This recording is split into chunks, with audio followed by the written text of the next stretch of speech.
होवैया 23 अप्रैल के लोकसभा चुनाव में शांति व्यवस्था कायम रहे और शांतिपूर्ण मतदान संपन्न कराए के उद्देश्य ले स्थानीय पुलिस अधीक्षक कार्यालय रायगढ़ ले जिला पुलिस बल और अर्धसैनिक बल द्वारा जिला मुख्यालय में फ्लैग मार्च करे गई। आम जनला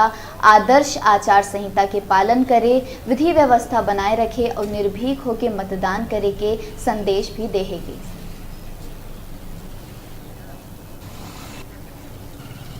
आज आगामी लोकसभा चुनाव को देखते हुए जितने भी अर्धसैनिक बल जो जिले को मुहैया कराया गया है, साथ में अन्य जो बल है जिसमें नगर सैनिक है, जिला पुलिस का बल है, ITBP, BSF, CISF, CRPF, ये सभी का संयुक्त रूप से आज शहर में शांति मार्च फ्लैग मार्च निकाला गया था। तो इसलिए निकाला गया, हमेशा फ्लैग मार्च निकाला जाता है कि किसी भी प्रकार से जो चुनाव जो है निर्विघ्न संपादित हो, मुक्त हो, निष्पक्ष हो। और ये एक प्रकार से शहर वासियों को एक संकेत दिया जाता है कि आपका जो चुनाव है वो शांतिपूर्ण रहेगा और आपकी सुरक्षा के लिए विभिन्न प्रकार के जो फोर्सेस है